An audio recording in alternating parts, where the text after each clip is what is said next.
Hola, ¿qué tal? Bienvenidas y bienvenidos a esta actividad que se llama Segregación, Capitalismo y Sujeto.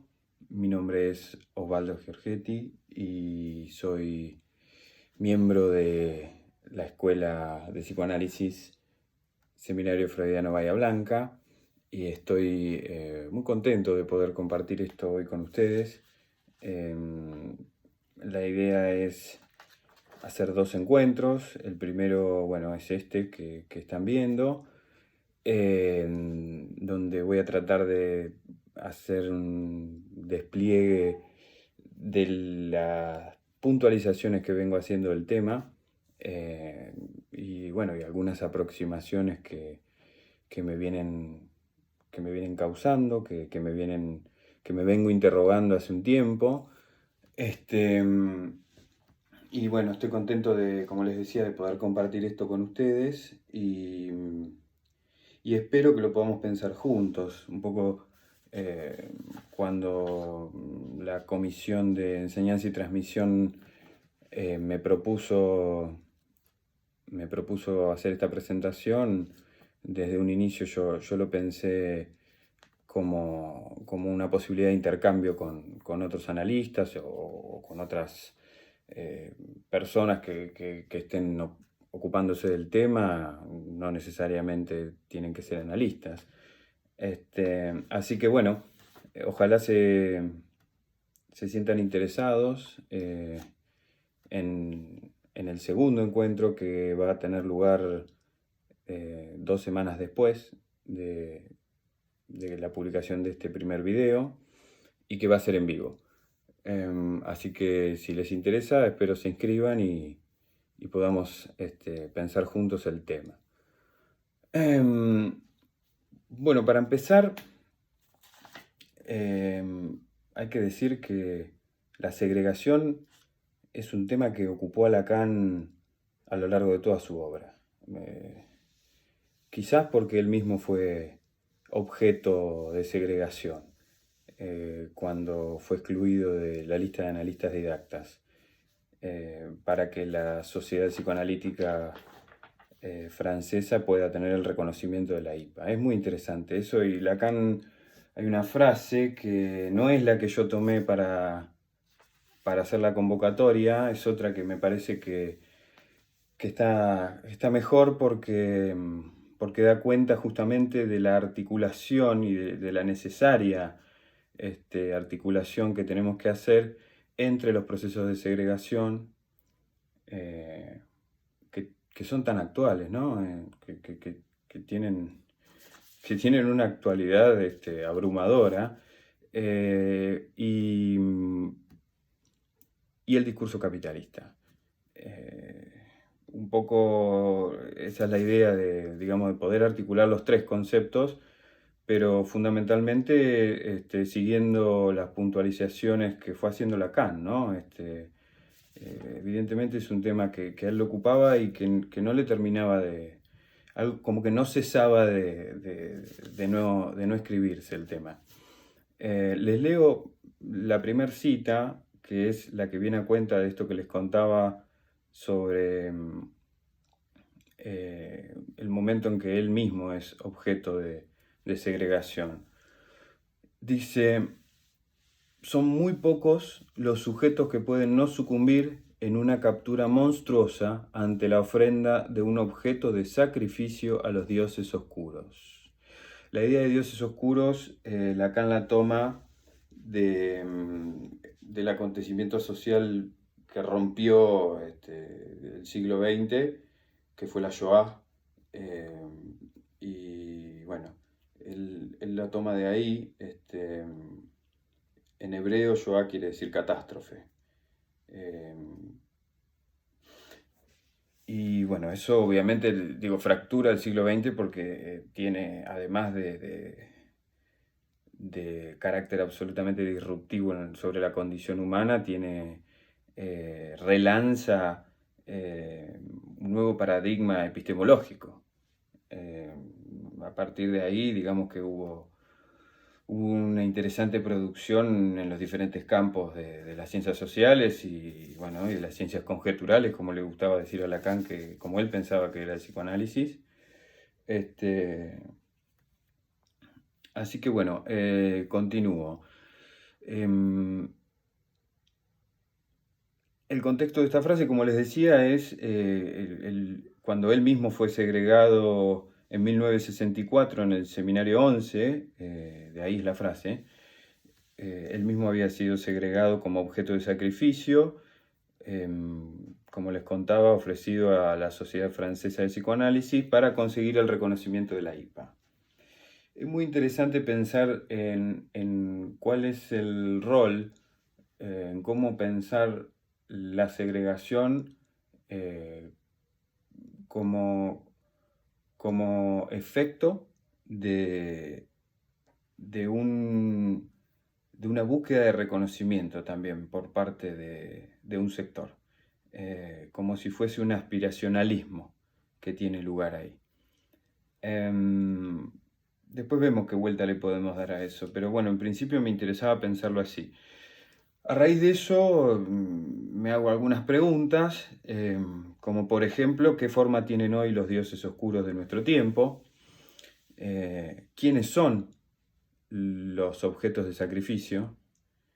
Y quizás la más importante, que tiene que ver con esto de conseguir el reconocimiento de esos dioses oscuros, ¿quiénes son aquellos que sucumben a la fascinación? Porque les recuerdo que en la cita son muy pocos los sujetos, dice Lacan, que pueden no sucumbir en una captura monstruosa. Entonces, ¿quiénes serían esos sujetos que sucumben a la fascinación? Y por último, pienso que es interesante plantearse, ¿no? En nombre de qué segregación estamos fraternizando. Porque toda fraternidad se constituye a partir de una segregación. Es una operatoria necesaria. O por lo menos así viene observándose. Bueno, entonces, no creo que le haya venido nada mal el haber sido ofrecido como objeto de sacrificio a Lacan, porque a raíz de eso él funda su propia escuela, ¿no? Y pudo ir en su teorización y en su obra más allá de Freud. Lo cual, bueno, creo que también nos lleva a pensar después en la cuestión de un psicoanálisis distinto, de un psicoanálisis nuevo que propone Lacan, que no tiene nada que ver con, por lo menos en los fundamentos epistemológicos, con el de Freud. Lacan no vuelve a usar este término a lo largo de la obra, pero nunca dejó de preocuparse por el tema. A continuación les voy a leer un subrayado que fui haciendo de algunos textos, y si ustedes tienen otro, estaría buenísimo que para el segundo encuentro me lo hagan llegar, así que también como las preguntas que vayan surgiendo. En el 67 Lacan liga la segregación al discurso capitalista, y ahí es donde tiene lugar la frase que nos convoca, que es: nuestro porvenir de mercados comunes será balanceado por la extensión cada vez más dura de los procesos de segregación. Ahí yo subrayo el cada vez más, porque se lo leo en todas las citas que fui pudiendo ubicar. Fui encontrando que siempre lo plantea como algo que aún no se había consumado, como que no había llegado a su fase última, digamos, como que el tema no se acababa ahí, que recién estaba arrancando. En la proposición del 9 de octubre, Lacan dice: el problema más candente de nuestra época, que en tanto primera, tiene que experimentar que el progreso de la ciencia vuelva a cuestionar todas las estructuras sociales.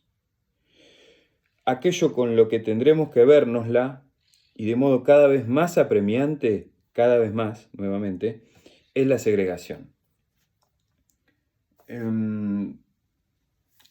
A mí me parece que ahí lo que estaba ubicando es que la embestida será aún peor, ¿no? Conforme se avance en la ciencia, conforme el discurso científico despliegue todo su arsenal y en la medida que se vaya expandiendo el discurso capitalista. Y que vaya refinando su lógica y su funcionamiento. En el 68 se refiere a la segregación como la condición de la caída del otro. El otro, digamos que encausado en la función paterna, lo que conocemos nosotros como función paterna, en la ley simbólica sería. En notas, la cita es de Notas sobre el Padre. Dice: creo que hay hoy en día el rastro, la cicatriz de la evaporación del padre, es algo que podríamos poner bajo la rúbrica y el título de la segregación. Esta cita de Notas sobre el Padre, 1968. Y hay otra más que dice: creemos que el universalismo, la comunicación en nuestra civilización, vuelve homogéneas las relaciones entre los hombres. Por el contrario, pienso que lo que caracteriza nuestro siglo, y no podemos dejar de percibirlo, subrayo, el no podemos dejar de percibirlo, es una segregación ramificada, acentuada, desinhibida, creo yo. En este tiempo se escuchan declaraciones totalmente desinhibidas e inescrupulosas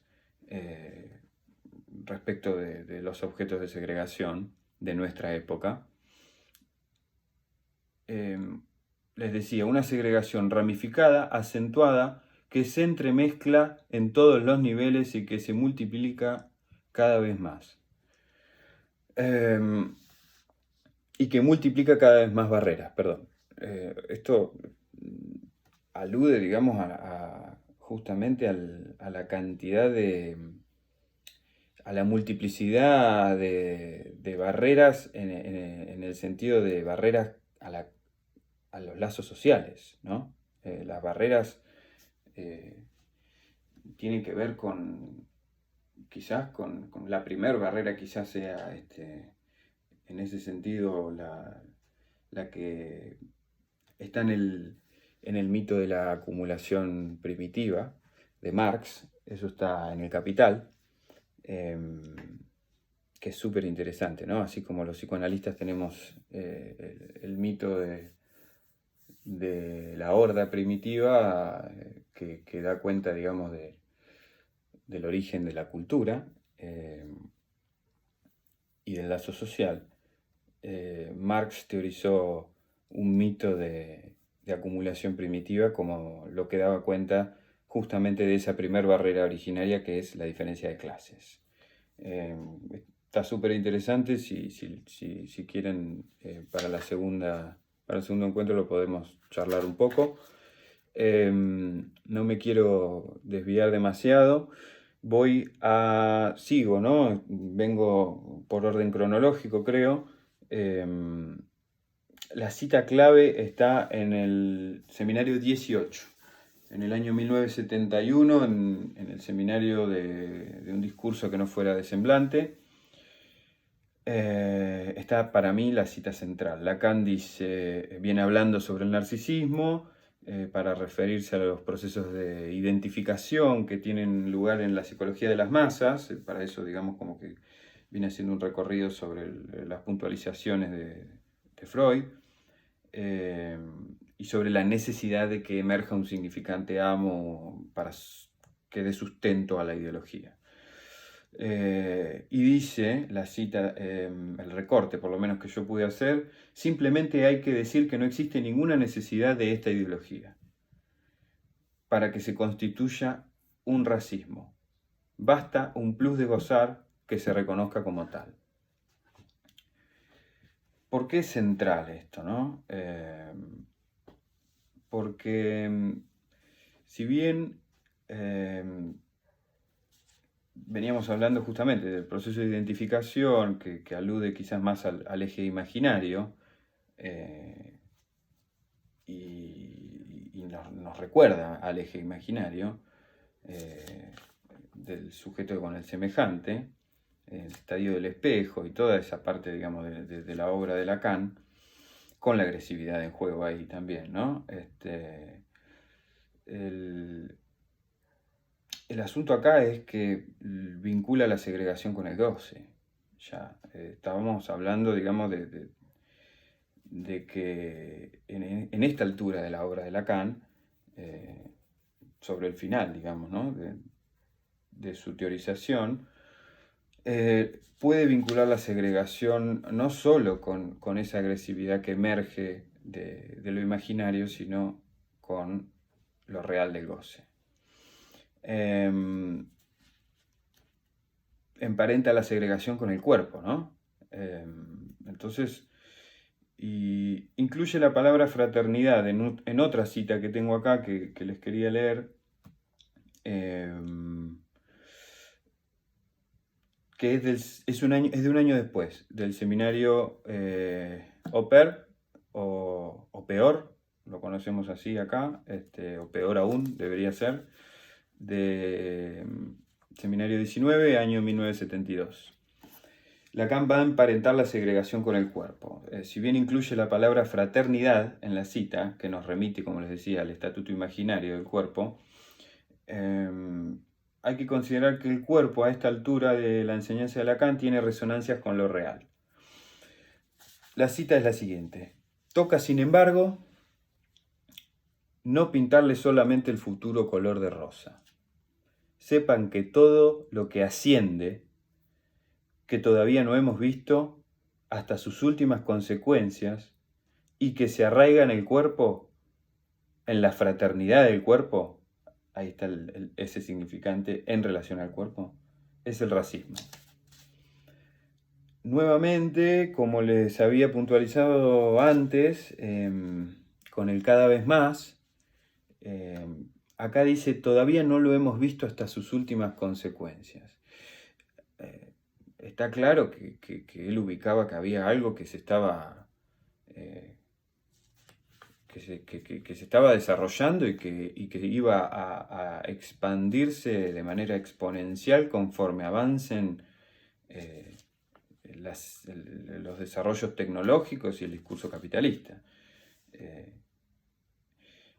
Hay otra cosa en relación a esto que me resulta súper interesante puntualizar, que es de la cita anterior, la de Notas sobre el Padre. Él nos advierte, no podemos dejar de percibirlo, no podemos dejar de ocuparnos y de preguntarnos y de investigar acerca de lo segregado. Bueno, entonces sigo con el tema de segregación, no mucho más. Como les decía, Lacan piensa que para que haya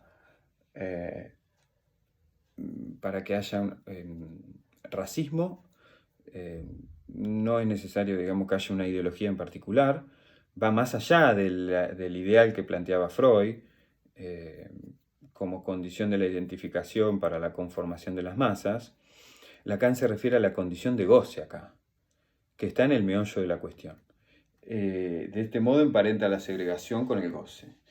Yo me pregunto si en ese sentido no podríamos hablar de que existe un goce de masas, ¿no? ¿Cómo gozan las masas a partir de esto? Lo más importante de esta cita, que por lo menos me interesa que no quede soslayado, es la condición de extranjería, la extrañeza que hay en el sujeto respecto de su propio goce. Justamente que no lo reconoce, ¿no? Siempre es extraño. Lacan se refiere a esto como extimidad. Siempre lo sorprende el goce. Y lo sorprende cuando cada tanto se desregula y, bueno, y le ocasiona algún tropiezo, ¿no? Pero los retornos siempre son más intensos, siempre son más agudos.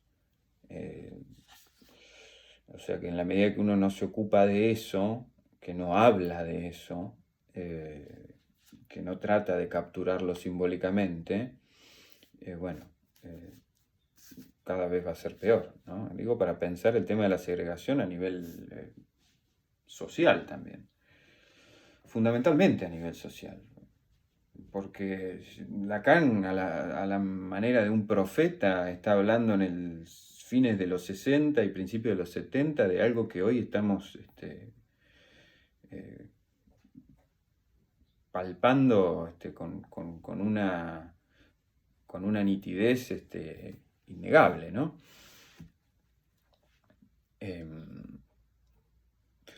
Bueno, entonces, como les decía, esto es lo que Lacan anuncia como el germen de toda la segregación.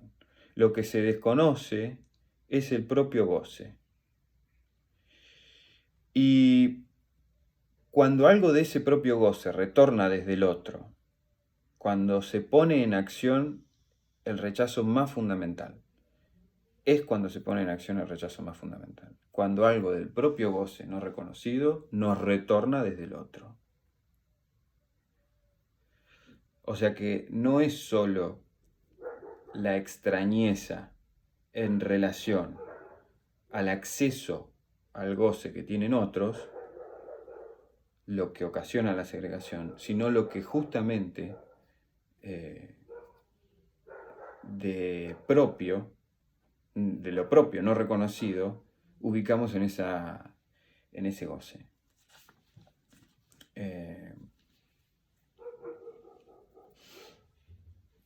Después podemos pensar, ¿no? De qué manera esto tiene lugar.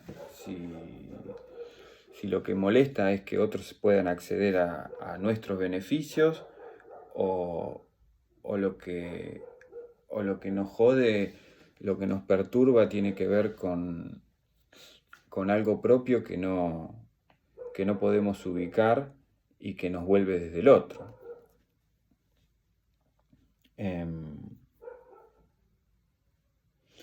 Justamente por eso me pareció interesante la cita anterior en relación al racismo.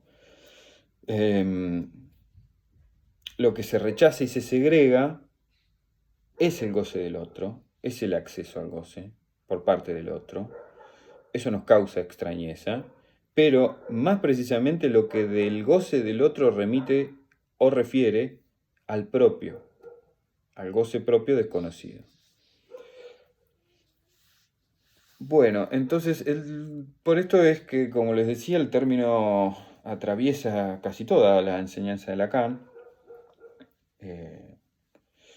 Y creo que toca el centro de la experiencia analítica, ¿no?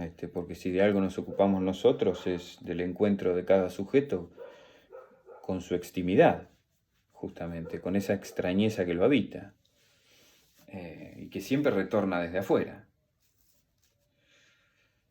Una psicoanalista francesa, Agnès Aflalo, en su libro Antisemitismo Ordinario, deja una frase que me pareció estaba buena subrayar, se las comparto.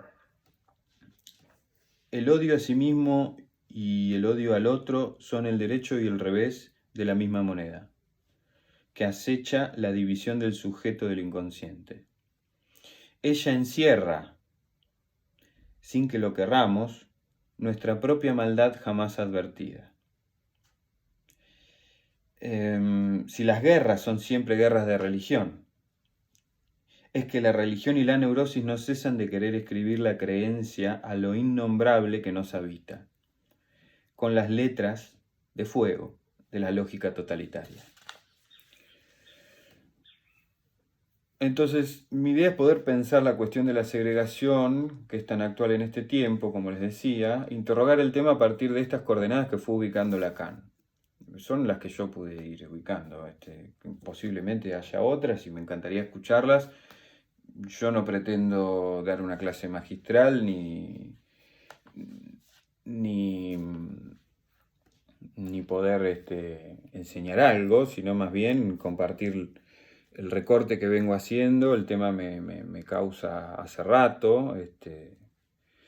En otra oportunidad tuve la suerte de poder trabajar en el campo de lo social con poblaciones segregadas justamente, y bueno, ahora me toca estudiarlo un poco más, abordarlo más desde la teoría, pero siempre creo que lo que se segrega socialmente tiene mucho que ver con lo segregado en nuestra práctica, justamente, ¿no? Nosotros nos ocupamos del encuentro del sujeto con eso segregado, justamente, con ese resto que queda de la operatoria que lo constituye como tal. Bueno, creo que los efectos de la segregación siempre van de la mano de manifestaciones violentas. Tenemos más próximo en este tiempo lo que sucedió en Estados Unidos, lo que pasó en Chile a fines del año pasado, y quizás eso se pueda articular mejor cuando veamos, digamos, cuando podamos pensar que la segregación es efecto del discurso capitalista, es efecto de los programas neoliberales. Y bueno, y ese resto vuelve. No hay manera de que no vuelva.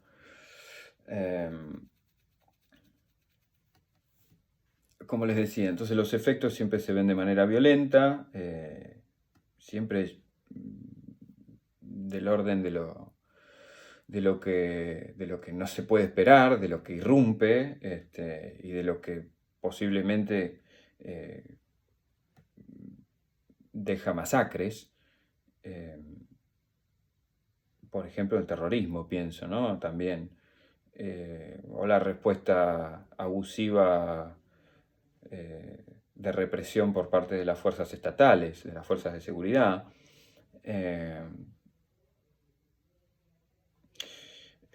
Los restos que va dejando el imperativo superyoico de Gosse. El superyo es la clave para vincular justamente el discurso capitalista con la segregación. Van quedando en el imperativo de consumo que tiene lugar por parte del discurso capitalista, justamente lo que escucha ese imperativo de consumo, lo que se hace eco en cada uno de nosotros de ese imperativo es el superyo. Por eso no podemos dejar de ocuparnos de este tema nosotros los analistas.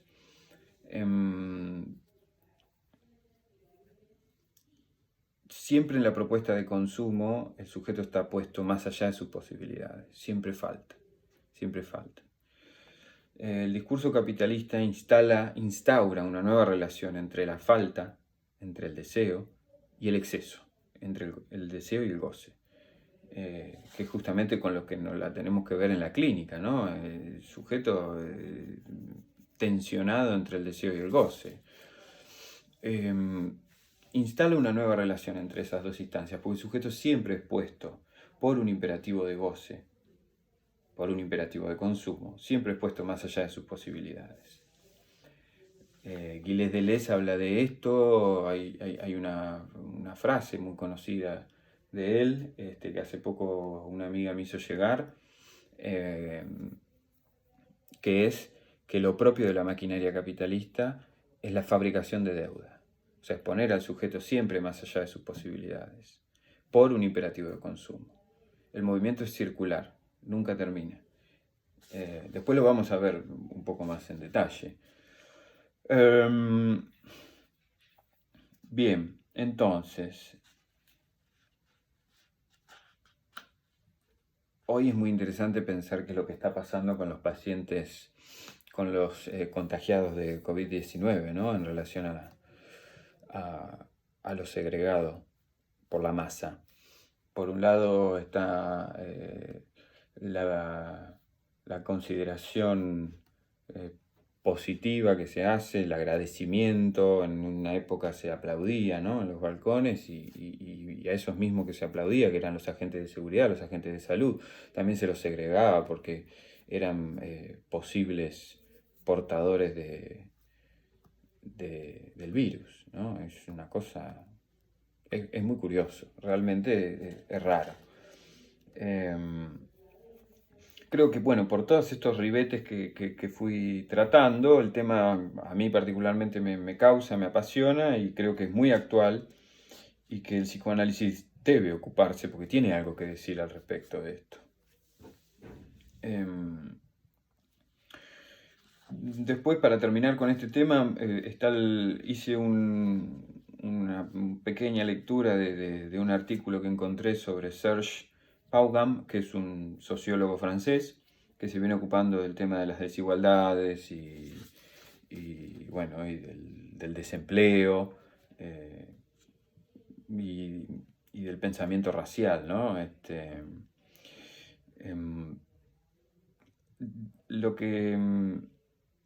Lo que él viene diciendo, perdón, les dije Serge Paugam y se me mezclaron, no es él. Este recorte es de Jean-Frédéric Shaw, que tengo un libro que se lo súper recomiendo, todavía no lo terminé, pero se llama Para una historia política de la raza. Él se ocupa puntualmente de las lógicas segregativas ahí, y hace todo un recorrido histórico. Lo que él termina sosteniendo como tesis es que el pensamiento racial y segregatorio responde a un imperativo, que es producir alteridad allí donde ésta deja de ser evidente.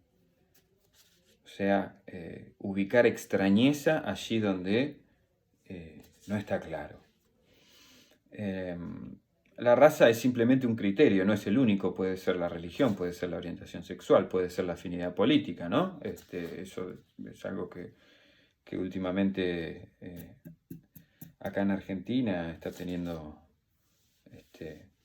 bastante resonancia.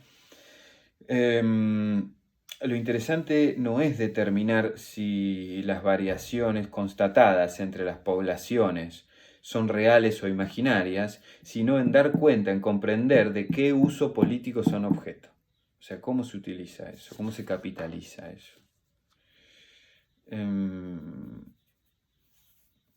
Bueno, este imperativo de producir alteridad allí donde ésta deja de ser evidente, que lo subrayo porque me parece súper interesante, se convierte en una matriz política que se reactiva desde el siglo XV en adelante. Él empieza estudiando cómo se trataba a los ciudadanos judíos en la época de la Inquisición. Por lo que no podemos afirmar que la segregación sea un efecto exclusivo del discurso capitalista. Esto es, para hacer un paréntesis, lo considero súper importante porque no es que la segregación es efecto del discurso capitalista, sino que la segregación existe desde antes. No podemos atribuírsela exclusivamente al discurso capitalista. La segregación es efecto de lo humano, me parece, ¿no? Viene acompañando la historia de la humanidad. Por eso les recomiendo este libro, porque ahí hace, digamos, una buena... intenta hacer una captura histórica, justamente, del tema. Lo que sí hace el discurso capitalista es relanzarla aceleradamente, desenfrenadamente, desreguladamente, y expandirla por todos los confines del mundo. De eso no hay duda. Esto era lo que advertía Lacan, ¿no? Con ese cada vez más, aún no hemos visto, como dice, recién les leía, aún no hemos visto hasta sus últimas consecuencias. Eso sí viene de la mano del discurso capitalista, pero no es una creación propia del discurso capitalista. Y lo otro que me parece súper interesante, que hablaba con un amigo, miembro también de la escuela, colega, es que hablamos indiscriminadamente, justo, valga la redundancia, de discriminación y segregación, cuando en realidad son muy distintos. Discriminar es discernir, discriminar es elegir, discriminar es renunciar y por ende es necesario. Es necesario para avanzar, incluso en los análisis, ¿no? Y la segregación es otra cosa. La segregación es quizás la puesta en acto y en el exterior de cada sujeto de lo que queda segregado en uno mismo. Siempre la segregación viene de la mano del rechazo y del objeto desechado, ¿no? No hay sujeto en la segregación. Siempre lo segregado es un objeto. Bueno, eso para hablar de segregación. Les introduzco un poco el tema del discurso capitalista, en la puntualización que vengo haciendo, para no hacerla muy larga y para poder desarrollarlo más y mejor con ustedes, ¿no? Porque mejor es con otros. El intercambio es lo que creo que va enriqueciendo y nos posibilita avanzar, justamente porque los otros tienen preguntas y esas preguntas relanzan la causa. Bueno, les hago una introducción de lo que vengo considerando al respecto del discurso capitalista y les comparto algunas preguntas para que pensemos juntos para la próxima. Me encantaría que en estos 14 días que hay entre este video, entre la publicación de este video, que va a estar saliendo el lunes 29 de junio, y dentro de 2 semanas vamos a tener el vivo creo que por la plataforma Jitsi Meet. No sé si eso está por... ya está, si ya queda confirmado así o vamos a ver. Lo interesante sería poder grabarlo, ¿no? No sé si se puede.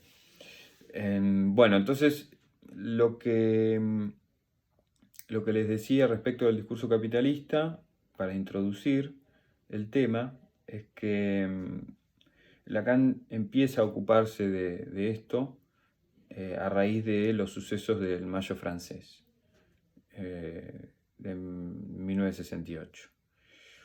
El contexto histórico estaba altamente politizado. Lacan abordó el tema del capitalismo en pasajes de su seminario, en varios pasajes de sus seminarios, pero lo más importante me parece que es cuando cuando hizo la formalización, cuando intentó formalizar el discurso capitalista, fue en la Conferencia de Milán en el año 1972. Más específicamente el 12 de mayo del 72 en Milán, una conferencia que se tituló Del discurso psicoanalítico. Entonces, en esa conferencia, les leo un poco la cita que considero importante para llegar a la formalización. Lacan dice: si ustedes dan una ojeada a mis pequeñas fórmulas rotantes, las de los 4 discursos, descubrirán que el modo en que estructuro el discurso analítico es exactamente el reverso del discurso del amo. Exactamente el reverso del discurso del amo. Eso que he llamado hace algún tiempo significante amo. Hay del uno, dice Lacan, ¿no? Significante originario.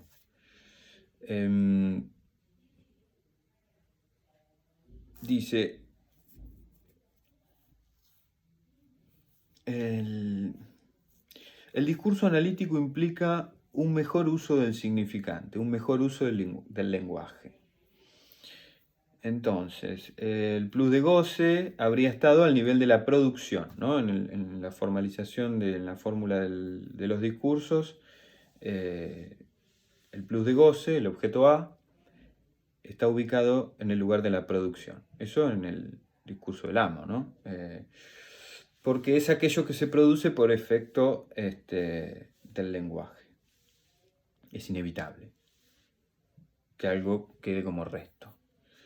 Bueno, después mi idea no es profundizar en el discurso del amo, para eso ya hay alguien que se ocupó de esto. Lo interesante es poder puntualizar que la crisis, no la del discurso del amo, dice Lacan, sino la del discurso capitalista, y esto es algo que creo que es fundamental que tengamos en cuenta porque no es una ocurrencia, ¿no?, de los analistas de este tiempo. Lacan dice que el discurso capitalista es el que lo sustituye al discurso del amo. Esto tiene que ver absolutamente, me parece, con una transformación epocal. El discurso del amo tenía una vigencia y una consistencia que se la daba a la sociedad disciplinaria en la cual Freud desarrolló toda su teoría. Donde los legados simbólicos, donde las instituciones, donde la autoridad tenían un peso que hoy no tienen a raíz de la crisis que está abierta del discurso capitalista. Hubo una transformación, ¿no? Desde el liberalismo clásico, el capitalismo industrializado, digamos, que es donde Freud desarrolló, es la época en la que Freud pudo desarrollar toda su teoría, y donde, como les digo, el amo todavía tenía una vigencia que hoy ha perdido. Les recuerdo la cita de Notas sobre el Padre, donde Lacan dice la cicatriz de la evaporización, la cicatriz de la evaporación de la función simbólica. Entonces, lo que dice Lacan entonces es que la crisis no es del discurso del amo, sino del discurso capitalista, que es el que lo sustituye, está abierta. El discurso capitalista no es débil, en absoluto, dice, ni tonto. Al contrario, es locamente astuto. Este locamente astuto también es clave tenerlo presente por el funcionamiento desregulado que después vamos a tratar en el segundo encuentro de poder dar un poco más, desarrollar un poco más, ¿no? Locamente astuto. Locamente por lo desregulado y astuto por lo encubierto, podríamos decirlo de ese modo, ¿no? Es muy astuto, pero está destinado a reventar, dice Lacan. Es el discurso más astuto que se haya jamás tenido, pero está destinado a reventar, porque es insostenible. Esto lo dice Lacan en 1970. Él mismo ubicaba que al ritmo que venía la cosa funcionando, la maquinaria capitalista, iba a ser insostenible. Yo siempre me represento, cuando pienso estas cosas, en una serpiente que se muerde la cola, ¿no? Y que no deja de tener hambre en ningún momento, ¿no? Cada mordida le da más hambre. Y esto está representado en otra cita, que es la última de esta conferencia, que viene después de esta. Una pequeña inversión entre el significante amo y el sujeto, si tienen presente la fórmula del discurso del amo, la pequeña inversión es que quien está en el lugar de agente va a pasar al lugar de la verdad, y quien está en el lugar de la verdad va a pasar al lugar de agente. Esa es la inversión. Y es suficiente para que la cosa marche sobre ruedas, dice. Y no podría correr mejor. Pero justamente, esta es la parte que me interesaba, que les decía, justamente eso marcha así velozmente a su consumación. eso se consume, dice Lacan, hasta su consunción. Consunción es consumirse desde adentro, ¿no? Por eso la referencia de la serpiente que se muerde la cola. Podemos asociar esta idea de la consunción con la famosa frase de Marx. Lacan admiraba, tenía una profunda admiración por Marx, eso está claro, si bien por otro lado tenía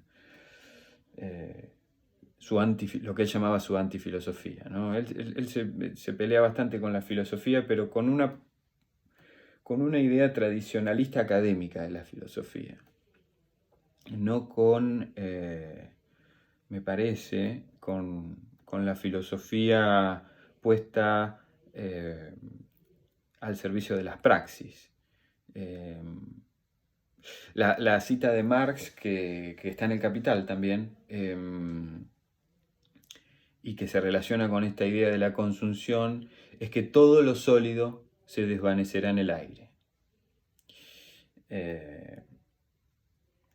Y bueno, y les dejo, creo que dejo acá, me interesa mucho, hablando de frases emblemáticas, que tienen mucho que ver y que sirven para pensar esto, para introducir el tema del discurso capitalista, además de estas citas que me parece que está claro que Lacan ubica que es el que sustituye al discurso del amo y que marcha hacia lo insostenible.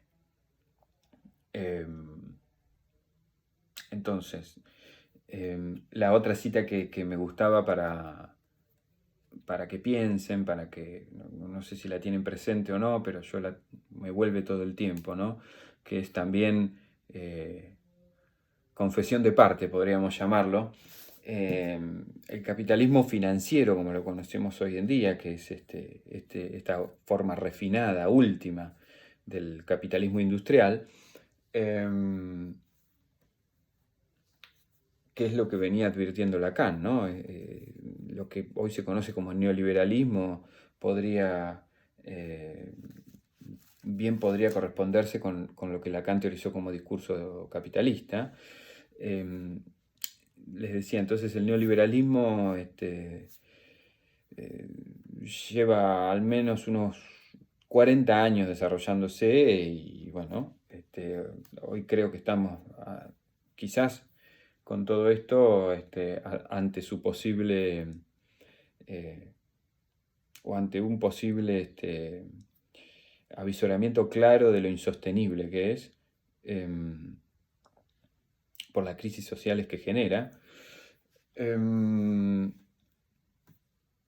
A principios de los 80, las dos figuras que más fueron los patrocinadores a nivel del pensamiento de Occidente, a nivel político de Occidente, fueron Margaret Thatcher y Ronald Reagan en Estados Unidos, Reagan y Thatcher en el Reino Unido. Hay una frase de Thatcher que es, como les decía, confesión de parte y que me parece súper interesante que la tengamos presente, que es: la economía es el método, el objetivo son las almas y el corazón, dice Thatcher. No pude situar en dónde la dice, si alguno la tiene presente y me quiere compartir en dónde la dijo, pero bueno, la estuve buscando y está. Pero no puedo encontrar la referencia, no sé si fue una entrevista o si fue en un discurso, pero es maravilloso, ¿no? Poder situar eso. La economía es el método, el objetivo son las almas. Bueno, hasta acá creo que está bien. Se me hizo un poco largo, me habían dicho que lo haga de media hora el video, pero se me hizo un poco más largo.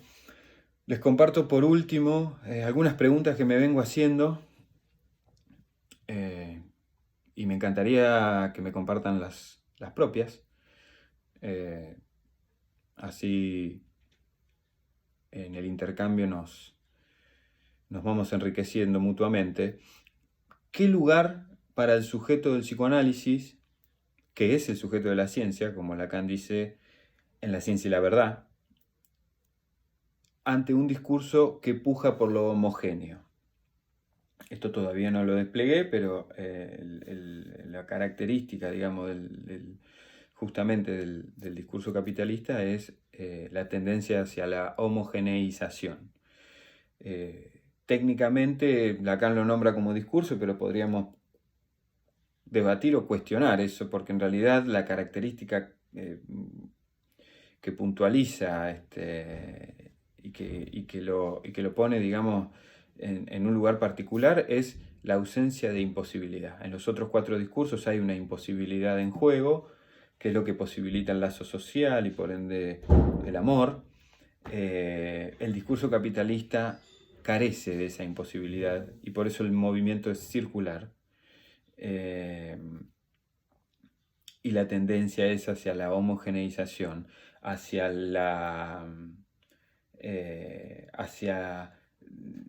digamos, como que lo que se busca es que la vida misma cobre estatuto de mercancía. Todo tiene que ser un objeto subsumible a las lógicas de la mercancía. Entonces, esa es una pregunta. La otra es si es posible pensar en algo inapropiable por el capital y qué responsabilidad tenemos los analistas en eso, ¿no? En pensar en eso inapropiable. ¿Qué es lo inapropiable por el discurso capitalista? En ese sentido, creo que tenemos que, ubicando la enseñanza de Lacan, tenemos que pensar, tenemos que ocuparnos de eso, y yo vengo situando en esa línea una distinción clave entre el sujeto del psicoanálisis, el sujeto que es objeto del psicoanálisis, y la subjetividad. Hay que trazar una distinción ahí, porque la subjetividad es susceptible de transformaciones epocales. Digamos que después lo vamos a desarrollar un poco mejor en el segundo encuentro, pero ahí hay que hacer una distinción. Me parece que ahí tenemos algo que decir. Porque para nosotros el sujeto es previo, por decirlo de algún modo, a la subjetividad. El sujeto remite al carácter ontológico estructural del viviente.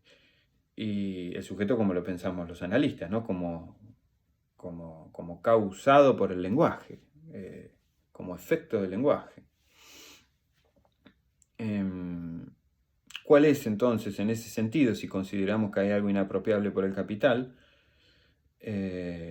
cuál es en ese sentido la distinción que podemos hacer a partir de la enseñanza de Lacan? ¿Puede la subjetividad ser producida de manera sociohistórica? ¿Es posible pensar en nuevas formas de segregación a partir de la expansión desregulada del discurso capitalista? Esas son algunas preguntas. Seguramente conforme vaya releyendo pueda ubicar otras, pero sí creo que necesitamos tener presente fundamentalmente eso, ¿no? Que no todo puede ser apropiable por el capital, y que en ese no todo el psicoanálisis tiene algo que decir, porque es una invitación a introducir nuestra lógica.